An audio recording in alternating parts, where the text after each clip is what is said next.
రాష్ట్రంలో నెలకొన్న యూరియా కొరతకు కేంద్ర ప్రభుత్వమే పూర్తి బాధ్యత వహించాలని తిరుమలాపూర్ సర్పంచ్ బండారు లాలు పేర్కొన్నారు.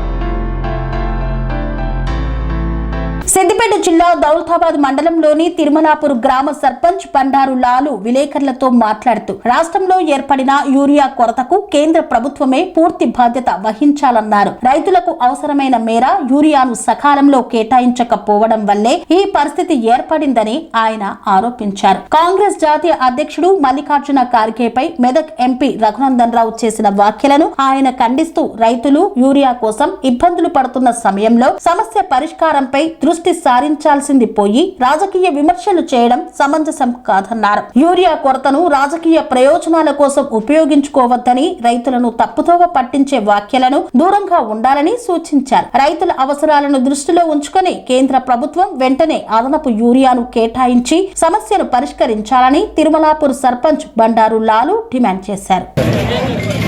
ఈరోజు దౌలతాబాద్ మండలం ఇందుప్రియాల గ్రామంలో ఈసీఎంఎస్ ద్వారా ఫర్టిలైజర్ డిస్ట్రిబ్యూషన్ సెంటర్ ఓపెన్ చేయడం జరిగింది. అదే కాకుండా ఇంకా 4 సెంటర్లు కూడా దౌలతాబాద్ మండలకు త్వరలో రాబోతా ఉన్నాయి. రైతులకు అసౌకర్యం కలగకుండా సకాలంలో ఎరువులు అందడానికి, అదేవిధంగా యాప్ పైన కూడా కొంతమంది దుష్ప్రచారం చేస్తుంది. ఏంటంటే బ్లాక్ మార్కెట్ దళారుల వారిన యూరియా కానీ పడకుండా నేరుగా రైతాంగానికి అందాలనే ఉద్దేశంతో ప్రారంభించడం జరిగింది. కాబట్టి అందరూ కూడా అర్థం చేసుకోవాలి. ఖచ్చితంగా అందరికి సరిపోయేంత కూడా ఫర్టిలైజర్ యూరియా కానీ డిఏపి అన్నీ కూడా సకాలం ఉండే పరిస్థితి ఉన్నది. కాబట్టి అర్థం చేసుకుని ప్రజాప్రభుత్వం నిరంతరం రైతాంగం కోసం పనిచేస్తుంది. ఖచ్చితంగా రాబోయే రోజుల్లో యూరియా షార్టేజ్ అనేది ఏమి ఉండదు, అధైర్యపడాల్సిన అవసరం లేదు. కొంతమంది విపక్ష నాయకులు వాళ్ళు చెప్పే దుష్ప్రచారం రైతులు నమ్మదని. అదేవిధంగా రైతాంగాన్ని కోరుతుంది ఏంటంటే అందరూ దొడ్డు వరే కాకుండా దొడ్డు ఓట్లే కాకుండా సన్న ఓట్లు వేసి మరి పంట మార్పిడి చేసినప్పుడే మనం ఏదైతే ప్రొడక్షన్ ఎక్కువైనప్పుడు దాని ఉపయోగం లేనప్పుడు వృధాగా పోయే పరిస్థితి రైతాంగం కూడా అర్థం చేసుకొని కొంత పంట మార్పిడి చేయాల్సిన అవసరం కూడా ఉంది. ఎందుకంటే ఇది మన ప్రభుత్వం, మనం రన్ చేసే ప్రభుత్వం కూడా రైతులందరూ కూడా సన్న ఓట్ల పైన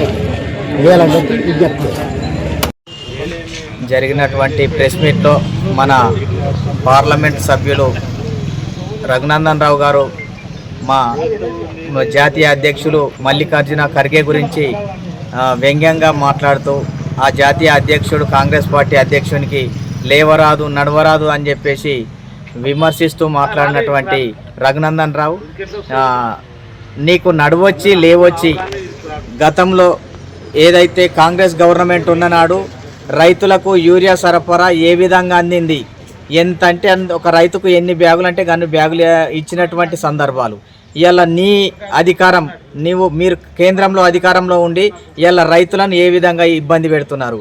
యూరియా ఒక రైతుకు ఎంత ఇస్తున్నారు, ఒక ఎకరానికి ఎంత ఇస్తున్నారు, వాళ్ళు ఆన్లైన్లో బుక్ చేసుకోవాలి. ఎన్నో రకాల ఇబ్బంది. అంటే ఒక రైతు కౌలు రైతు ఏదో వాళ్ళు ఎక్కువ పంట నేసుకుంటే కూడా వాళ్ళకు యూరియా అందియలేనటువంటి అసమర్థులు మీకు నడవచ్చి ఏం చేస్తున్నారని మిమ్మల్ని అడుగుతున్నాం. నడవరానటువంటి మల్లికార్జున ఖర్గేకు నడవరాదంటున్నావు కదా. ఏదైతే రాహుల్ గాంధీ పాదయాత్రలో, భారత్ జోడో యాత్రలో పరుగులు తీసినటువంటి మా మల్లికార్జున ఖర్గే గారికి నడవరాదనడం సిగ్గుచేటు. ఇలా నీకు నడువచ్చి, నీ మోడీకి, నీకు రఘునందన్ నీకు నడువచ్చి మీరు రైతులకు యూరియా ఎందుకు అందిస్తలేరు? ఈ ధరలు విపరీతమైనటువంటి ధరలు ఎందుకు వేస్తున్నారు? సిగ్గుందా? పెట్రోల్ ధరలు, డీజిల్ ధరలు, యూరియా, దుక్కిమందు రేట్లు, ప్రతి ఒక్క వస్తువు మీద రేట్లు పెంచి ఇలా హిందువులమని చెప్పుకుంటున్నటువంటి మీరు ఇలా హిందువుల నడ్డి విరిచేలా ధరలు పెంచి మేము ఉరుకుతున్నాం, పరుగులు తీస్తున్నామని చెప్తున్నాం. ఎక్కడ దేశాన్ని అప్పుల పాలు చేసినావు? గతంలో కాంగ్రెస్ గవర్నమెంట్ ఉన్ననాడు ఏ రకమైనటువంటి అప్పు ఉంది? ఈరోజు ఎన్ని లక్షల కోట్ల అప్పు?